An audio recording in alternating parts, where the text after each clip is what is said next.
আলিমনগরের জমিদার বাড়ির পুরনো দেয়ালে আজ বিষাদ আর রহস্যের ছায়া। আর তাঁত কারখানার এই নিস্তব্ধতা যেন কোনো নির্মম ষড়যন্ত্রের সাক্ষী। একদিকে আমজাদ চৌধুরীর কপালে জমে থাকা বিন্দু বিন্দু ঘাম গোপন আতঙ্কের বার্তা দিচ্ছে, অন্যদিকে গোয়েন্দা আহির মির্জার তীক্ষ্ণ দৃষ্টির আড়ালে মীর আর রাফিদের ফিসফাস। ওরা কি কিছু লুকাতে চাইছে? আর এসবের আড়ালে বারান্দায় দাঁড়িয়ে নীরবে কাঁদছে মায়া, যে মীর তাকে পরম মমতায় চাদর জড়িয়ে দিয়েছিল। সেই মীরকেই আজ অন্য কারো হাতে গোপন চিঠি তুলে দিতে দেখে মায়ার সাজানো স্বপ্নগুলো মুহূর্তেই ভেঙে চুরমার হয়ে গেল। রাতের অন্ধকারে সত্যের খোঁজে একাই এগিয়ে চলেছেন আহির, কারণ এই বাড়ির প্রতিটি ইটে মিশে আছে রক্তের দাগ আর দীর্ঘশ্বাস। শেষ পর্যন্ত কি মুখোশ খুলে বেরিয়ে আসবে আসল অপরাধী?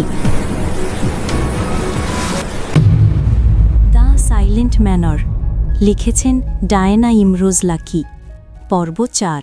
খুনের কথাটি শুনে আমজাদ বিস্মিত হয়ে গেল। দৃষ্টি এদিক সেদিক করল, তখন তার ম্যানেজার উপস্থিত হয়। সে আমজাদের গা ঘেঁষে বলল, ঘটনাটি আমি আগেই জানতে পেরেছি, কিন্তু আপনি গ্রামের বাইরে থাকায় জানাইনি। আমজাদ আহিরকে লক্ষ্য করে সম্মানের সাথে বলল, আপনি ভেতরে চলুন। আহির সহ সকলে ভেতরে গেল। রাফিদ এবং মীর দুজনে ঘরের সামনে দাঁড়িয়ে আছে।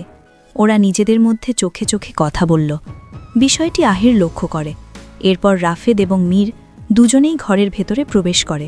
গত ৩ দিন আগে ডিটেকটিভ আহির মির্জার কাছে সংবাদ পৌঁছে আলিমনগরে একটি অনাকাঙ্ক্ষিত খুন হয়েছে। সে তখন থেকেই হকচকিত হয়ে আছে। এরপর মনস্থির করে সে আলিমনগর যাবে। আলিমনগরে এসে পৌঁছেছে সেই সকাল থেকে এখন পর্যন্ত শুধু একে ওকে জিজ্ঞাসাবাদ করেছে। তখন এক বয়স্ক লোক সংবাদ দেয় যে খুন হয়েছে তিনি আমজাদ চৌধুরীর একটি কারখানায় কাজ করে। আলিমনগরে তাঁতের শাড়ি তৈরি করা একটি কারখানা আছে।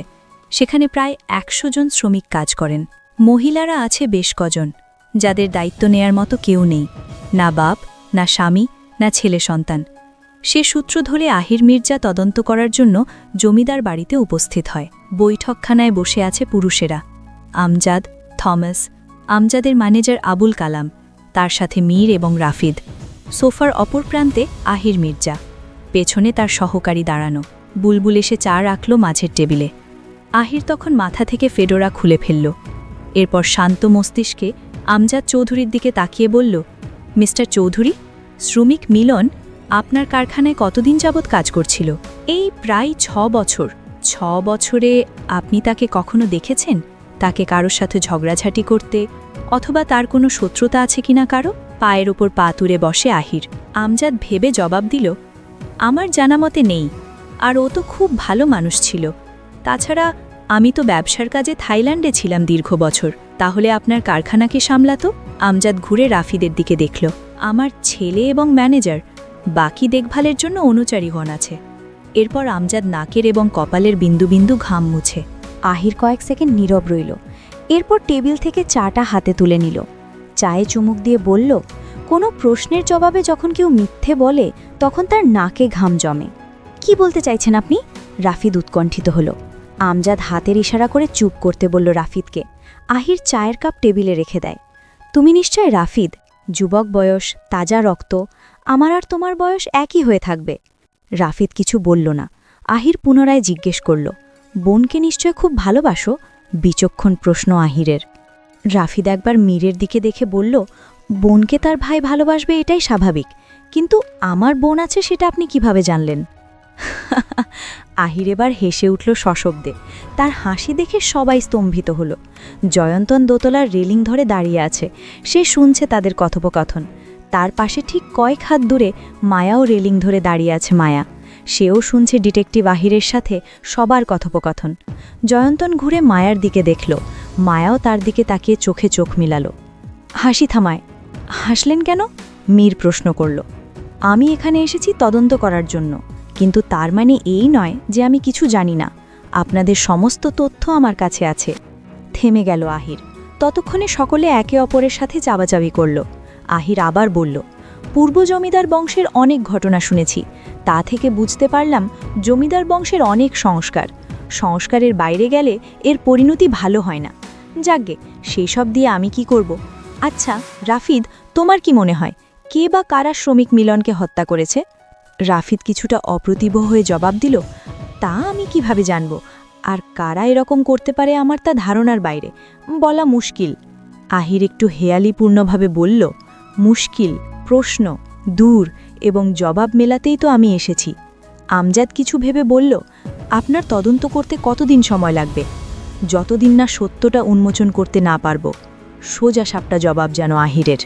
আমজাদ বলল, যতদিন না আপনার তদন্ত উদ্ঘাটন না হয় ততদিন পর্যন্ত আপনি এখানে থাকবেন।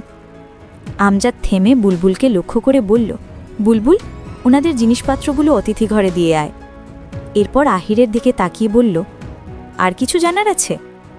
এই মুহূর্তে বিশ্রাম দরকার।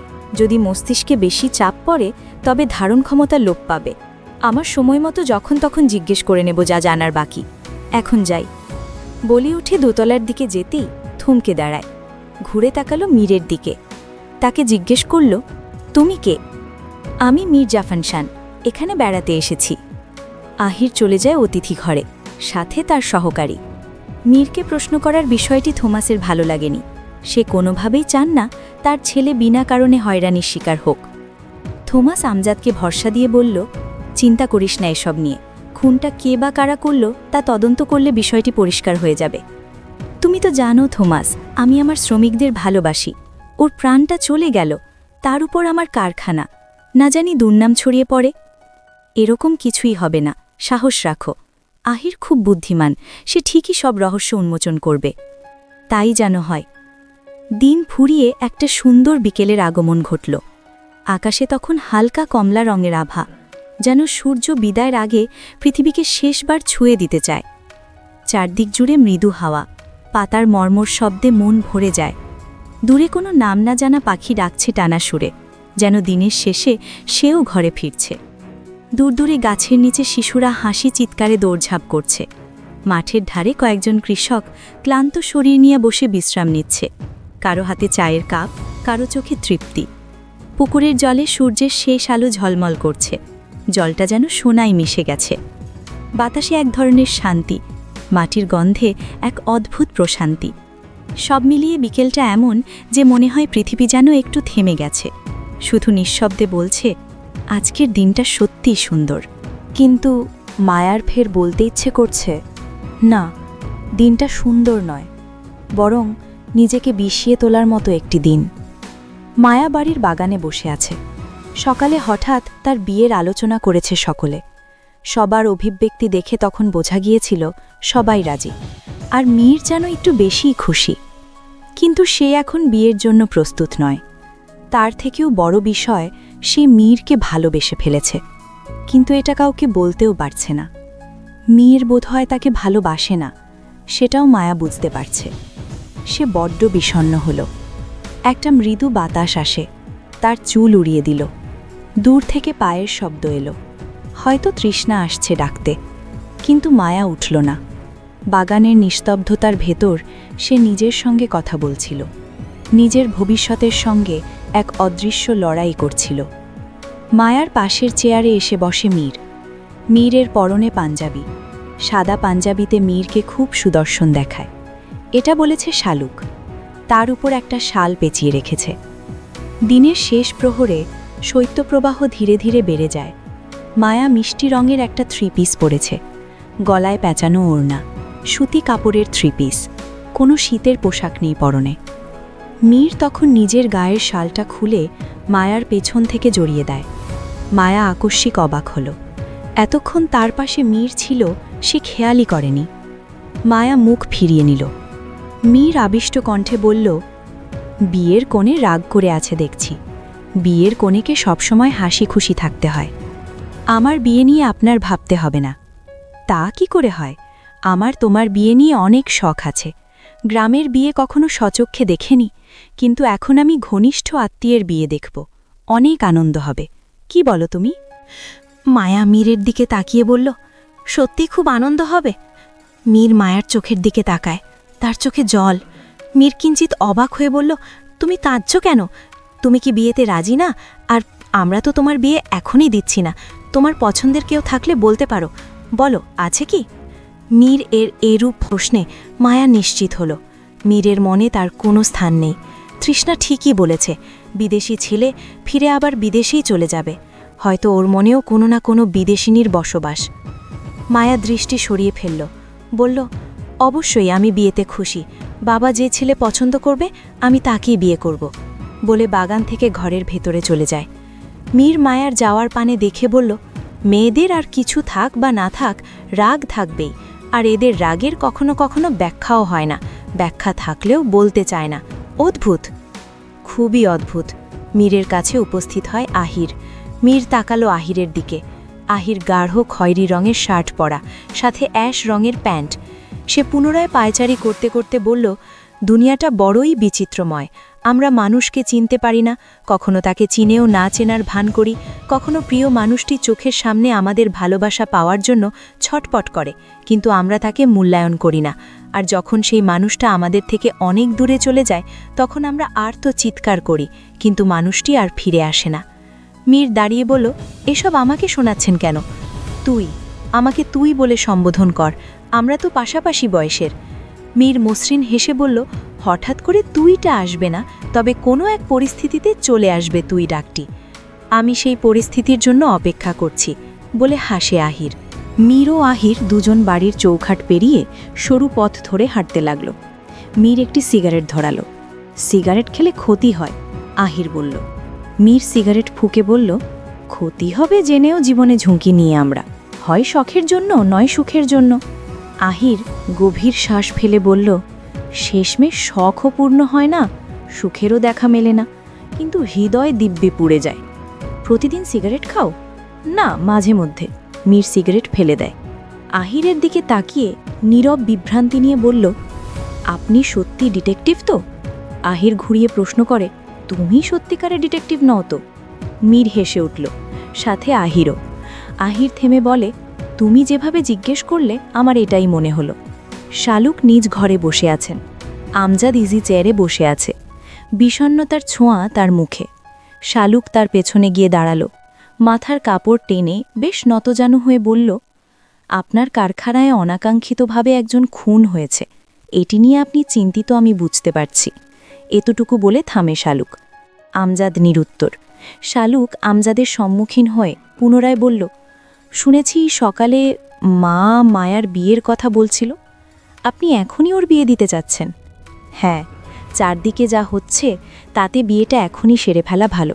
ও বরাবরই চঞ্চল, সুপাত্রের হাতে তুলে দিয়ে দূরে পাঠিয়ে দিলে একটু শান্তি পাব, এই ভেবে যে কোনো হয়রানি আতঙ্ক ওকে আর ছুঁতে পারবে না। শালুক বলল, কিন্তু বাড়িতে যে গোয়েন্দা আছে? গোয়েন্দার কাজ করবে। এমন সময় একজন গোয়েন্দা বাড়িতে থাকা খুবই ভালো, আর মিলনের খুনের রহস্যটাও বের হবে। আচ্ছা, আপনার কি মনে হয় ওকে কে মারতে পারে, আর কি কারণে? বুঝতে পারছি না, ও তো শান্তশিষ্ট ছিল, তবে এরকম কে করলো জানি না। হবে হয়তো কোনো কারণ ছাড়া তো কিছু হয় না। শালুক নিশ্চুপ থেকে বলল, আমি যাই, সন্ধ্যা হয়েছে, অতিথিদের জন্য কিছু তৈরি করতে হবে। বলে যেতেই আমজাদ সুরেলা কণ্ঠে ডাকল শালুককে, গিন্নি, একখান কথা শুইনে যাও। শালুক হঠাৎ থ হয়ে দাঁড়িয়ে পড়ল, লজ্জায় পড়ল যেন সে। আমজাদ বসা থেকে উঠে দাঁড়ালো, শালুকের দিকে এগিয়ে তাকে নিজের দিকে ঘুরিয়ে নিল। কি করছেন আপনি? এই বয়সে এসেও আপনার রসিকতা যায়নি? আমজাদ মৃদু হাসল। শোনো গিন্নি, নিজের স্ত্রীর সাথে এরকম নিস্তব্ধ সন্ধ্যায় যদি একটু ভাব করা যায়, তবে এটা কিন্তু সুন্নতের কাতারে পড়বে প্রথমত। দ্বিতীয়ত, নিজের স্ত্রীকে বুকে টেনে নিলে হৃৎস্পন্দন বেড়ে যায়, ফলে রক্ত সঞ্চালন বেড়ে যায়, মন সতেজ থাকে। আসো দেখি, বুকে আসো। শালুক আমজাদকে দূরে সরিয়ে দিয়ে বলল, আপনার বয়স হয়েছে সংখ্যায়, মনের বয়স এখনো 30। আমি যাই, কাজ আছে, বলে শালুক ঘরের বাইরে বের হয়। আমজাদ তখন বলল, গিন্নি, দূরে ঠেলে দিলে। তুমি জানো না তোমায় কতটা ভালোবাসি।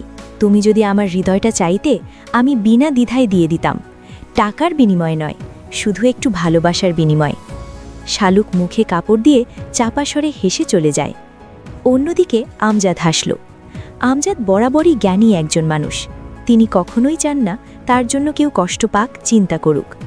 কেউ না কেউ আমাদের জন্য অপেক্ষা করে, তার সাথে একটু ভালোভাবে হেসে খেলে কথা বলবে এটা অনেকেই চায়, তার মধ্যে একটু বেশি চায় যেন নিজের স্ত্রী। একজন বিবাহিত নারী যদি নিজের স্বামীর কাছে অভাব অনুভব করে তবে গোটা দুনিয়াটাই তার কাছে শূন্য মনে হবে। একজন বিশ্বস্ত জীবনসঙ্গী পাওয়া ভাগ্যের ব্যাপার, সবাই পায় না, কখনো কেউ পেয়েও হারিয়ে ফেলে। তখন আমজাদের গুমরা মুখ দেখে রীতিমতো শালুকও চুপসে যায়। যা বুঝতে পারে আমজাদ, তার ভালো লাগেনি শালুকের গুমরা মুখ। তাই সে নিজের স্ত্রীর, নিজের সন্তানের জননীর মুখে একটু হাসি ফোটানোর চেষ্টা করল। কোনো স্বামী যদি ঘুম থেকে উঠে নিজের স্ত্রীর কপালে চুমু খেয়ে বলে, আজকে সারাদিনটা আমার ভালো কাটবে, কেননা ঘুম থেকে উঠেই যে সর্বপ্রথম তোমার মুখ দেখেছি। বিশ্বাস করুন, এতে স্বামীর দিনটা ভালো যাক বা না যাক, কিন্তু একজন স্ত্রীর সারাটা দিন ভালো কাটে। সন্ধ্যা হয়ে এলো। আহির এবং মীর হাঁটতে হাঁটতে অনেকটা দূরে চলে যায়। একটা টং দোকানের সামনে দুজন বসে, কিছু লোক চা খাচ্ছে। মীর 2 কাপ চা চাইল, দোকানি চা বানিয়ে দেয়, 2 কাপ রং চা। আহির চায়ে চুমুক দিল। আপনি বিয়ে করেছেন? না। কেন? ভালোবাসিনি কখনো কাউকে। তাহলে পারিবারিকভাবে বিয়েটা করে নেন, বিয়ে না করলে তো জীবনটা অসম্পূর্ণ থেকে যাবে। এত টাকা পয়সা খ্যাতি দিয়ে কি হবে? আহির হাসে, তার হাসিতে লুকিয়ে রহস্য। মনের মতো মেয়ে পেলে ভেবে দেখব। এই গ্রামে অনেক মেয়ে আছে, কাউকে পছন্দ হলে বলবেন, আমি ঘটক পাঠাবো। বলা শেষে দুজনেই হাসে। চা শেষ করল, মীর দোকানিকে টাকা পরিশোধ করল, এরপর বাড়ির উদ্দেশ্যে রওনা হয়। মীর তাড়া দিল, দ্রুত যেতে হবে, একটা বাহন হলে ভালো হতো বলে আশেপাশে তাকালো মীর। কোথায় যাবে? আমি আর রাফিড একটু বেরোবো, দরকারি কাজে, আপনাকে পরে বলবো। এরপর একটি ঘোড়ার গাড়ি চোখে পড়ে, জমিদার বাড়ির রাস্তার দিকেই যাচ্ছে। মীর দাঁড় করিয়ে দেয়। সারথি বলল, সাহেব, একজন মাইয়া মানুষ আছে, ওর মধ্যে আপনাদের নিলে ওর অসুবিধে হইতে পারে। মীর জানে এখানে মেয়েদের অনেক মূল্যায়ন করা হয়, মেয়েটির অসম্মান হলে তার দায় আমজাদ চৌধুরীকেই নিতে হবে। মীর সারথিকে যেতে বলতে চাইল, কিন্তু আহির আটকে বলল, তারা আছে, যেতে হবে, ওর কোনো অসুবিধে হবে না বলে মীরের হাত ধরে ঘোড়ার গাড়িতে উঠে বসে দুজনে। সারথি তার পথে চলতে থাকে। আহির ভেতরে বসা, মীর সামনের দিকে। একটি হারিকেন জ্বলছে। আহির দৃষ্টি সংযত রাখল কিছুক্ষণ, এরপর হঠাৎ করেই তার সামনে বসা মেয়েটির দিকে দৃষ্টি পড়ে। হারিকেনের আলোয় সোনালি নাক এবং ঠোঁট দেখা যাচ্ছে ওর। মাথায় ওড়না টেনে দেয়া মেয়েটির, নাক অবধি ঝুলছে ওড়নাখণ্ড, হাতে ঔষধ জাতীয় কিছু। এখানকার সাধারণ মেয়েরা এভাবেই চলাফেরা করে। মেয়েটি সংকুচিত হয়ে হাত পা এক করে রাখল। তা দেখে আহির বলল, ভয় পাবেন না, আপনার কোনো ক্ষতি আমরা করব না। জমিদার বাড়ির সামনে পৌঁছে যায় তারা। মীর এবং আহির নেমে দাঁড়ায়। আহির সারথিরকে পাওনা বুঝিয়ে দেয়, সেই সাথে জিজ্ঞেস করল, মেয়েটিকে কোথায় নামাবে? সামনের 2টা মোড়ের পরেই। আচ্ছা, সাবধানে নিয়ে যেও, ওর পাওনাও কিন্তু তোমাকে দিয়েছি। মেয়ে মানুষ, ওর সাথে আবার কোনো কথা বলো না। সারথি চলে যায়। আহির দেখল মেয়েটি মাথা উঁচু করে ওড়নার আড়াল থেকে তাদের দিকে তাকিয়ে আছে।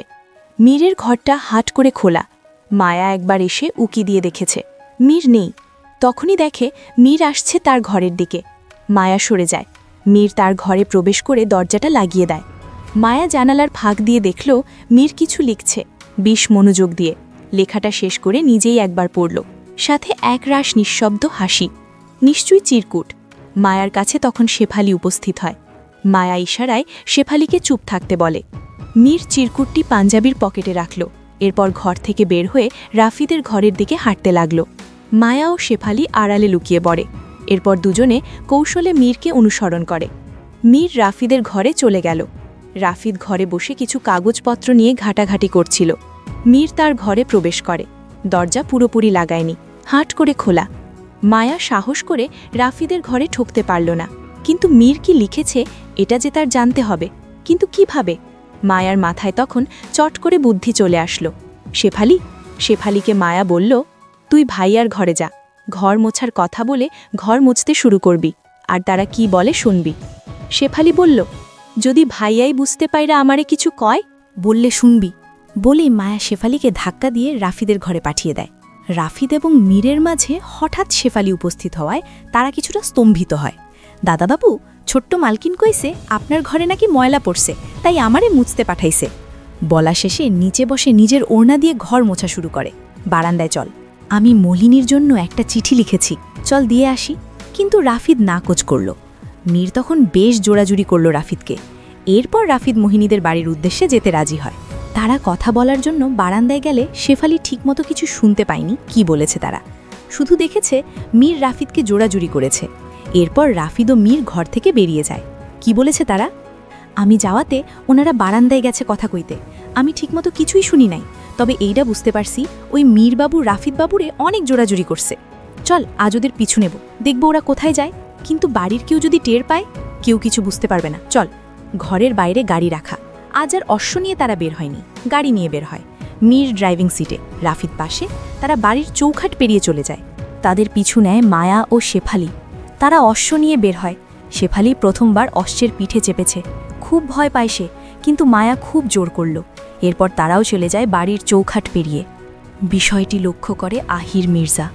বাড়ির সামনে বসা ছিল সে, সিগারেট টানছিল। যত দ্রুত সম্ভব মিলনের কেসটি সমাধান করতে হবে, এরপর শহরে ফিরতে হবে তার।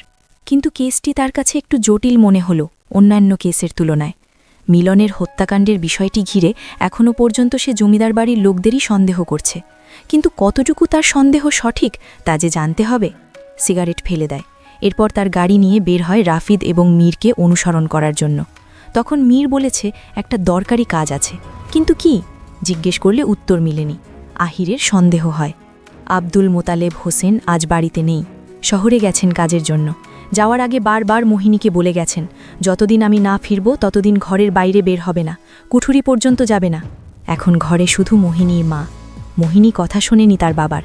তার কাছে মেয়েরা নাচ শিখতে এসেছে, সে তালে তাল মিলিয়ে ওদের নাচ শেখাচ্ছে। চারপাশে মোমবাতি জ্বালিয়ে রাখা, সেই আলো ধরেই ওরা নাচছে। ঘুঙুরের শব্দ ভেসে আসছে মীরের কানে। ছোট্ট কুঠুরির পাশে কিছু ফল ও ফুলের গাছ। আব্দুল মোতালেব নিজের হাতে বাগানটি করেছেন। তিনি সবসময় বলতেন, বৃক্ষের মতো আপন কেহ হয় না, বৃক্ষ আমাদের ফল দেয়, ছায়া দেয়, অক্সিজেন দেয়। বাগানের ভেতরে দাঁড়িয়ে আছে মীর ও রাফিদ। রাফিদ এখনও বারবার বলছে চিঠিটা ওকে দিস না, কিন্তু মীর শুনছে না। সে উক্ত সময়ের অপেক্ষা করছে, কখন দিবে। তাদের থেকে কয়েক হাত দূরে মায়া ও শেফালি। আহিরও তাদের লক্ষ্য করছে। বেশ কিছুক্ষণ অপেক্ষা করার পর কুঠুরির মেয়েদের নাচ শেষ হয়। মীর তখন কোনো দিকে না তাকিয়ে সোজা কুঠুরির ভেতরে প্রবেশ করে। মোহিনী হাঁটু ভাঁজ করে বসে পা থেকে ঘুঙুর খুলছিল। তখনই তার সামনে একজোড়া পা উপস্থিত হয়, বাদামি রঙের চামড়ার স্লিপার জুতো পায়ে। মোহিনী কিছুটা আকস্মিক হকচকিয়ে গেল, এরপর ধীরে ধীরে বসা ছেড়ে উঠে দাঁড়ালো মীরকে দেখে। অন্যদিকে রাফির চারপাশ দেখছিল, কেউ দেখে ফেলল বলে। যদি এরকম ঘটনা কেউ জেনে যায় তবে নির্ঘাত বড় ধরনের ঝামেলা হবে, জমিদার বাড়ির ছেলেদের দুর্নাম হবে। বেশ উসখুস হল রাফিদ। তার সাথে পেছনে মায়া পাতার আড়াল থেকে মীরকে লক্ষ্য করছে। মোহিনী ভয় ভয় বলল, আপনি কে? আর এই রাতে আমাদের কুঠুরিতে কেন? গ্রামের কেউ দেখে ফেললে মহা বিপদে পড়তে হবে, চলে যান। মীর বলল, থাকতে আসিনি, চলে যেতেই এসেছি, শুধু তোমাকে একটা জিনিস দিতে এসেছি। বলে পাঞ্জাবির পকেট থেকে চিঠিটা মোহিনীর দিকে এগিয়ে দিয়ে বলল, আমি জবাবের অপেক্ষা করব, তুমি ভেবেচিন্তে তোমার মতামত জানিও। আজ রাতটাই তোমার সময়, যদি তোমার উত্তর সহনীয় হয় তবে আগামীকাল সন্ধ্যায় দিঘির পাড়ে এসো। মোহিনী একবার ঢোক গিলল, সতর্কতার সাথে এদিক ওদিক তাকালো, এরপর চিঠিটা হাত থেকে নিল। মীর মৃদু হেসে চলে যায়। মোহিনী থেকে নাচ শিখতে আসা একজন মেয়ে বলল, তোমার রাজকপাল, জমিদার বাড়ির ছেলের বউ হবে, এই সুযোগ হাতছাড়া কইরো না। পরদিন সকালবেলা চারদিক জুড়ে নিস্তব্ধতা, কুয়াশা আর এক অদ্ভুত শীতল হাওয়া। আমেলনগরে গ্রামের নামের মধ্যেই যেন লুকিয়ে আছে কোনো পুরনো রহস্যের ছায়া। আহিরের ধারণা, কয়েকদিন আগেই এখানে ঘটেছিল এক অমানবিক হত্যাকাণ্ড। মৃত ব্যক্তির নাম মিলন, নম্র, শান্ত স্বভাবের মানুষ। গ্রামে কেউ তার সম্পর্কে খারাপ কিছু বলেনি কখনো। তাহলে মারল কে? আহির বিমোহিত। কিন্তু 5 দিন আগে সকালে মিলনের নিথর দেহ পাওয়া যায় কারখানার পেছনের গুদামে। চারপাশে ছড়িয়ে থাকা তুলোর গুঁড়া, ভাঙা টেবিল আর রক্তের ছোপে ঢাকা মেঝে যেন চিৎকার করে কিছু বলতে চাইছিল।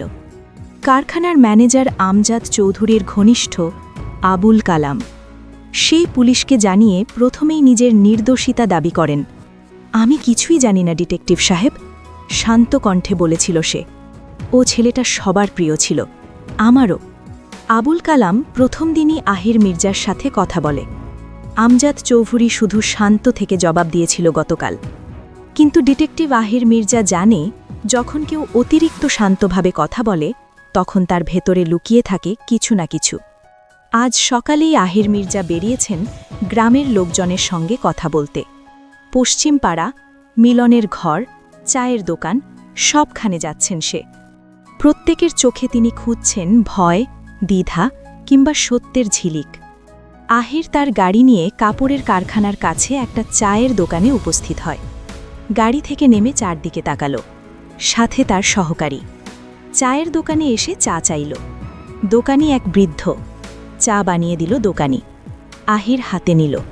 এরপর দোকানিকে জিজ্ঞেস করল, আচ্ছা চাচা, জমিদারের কাপড়ের কারখানায় শ্রমিক মিলন যে খুন হলো, এই ব্যাপারে আপনি কিছু বলতে পারবেন?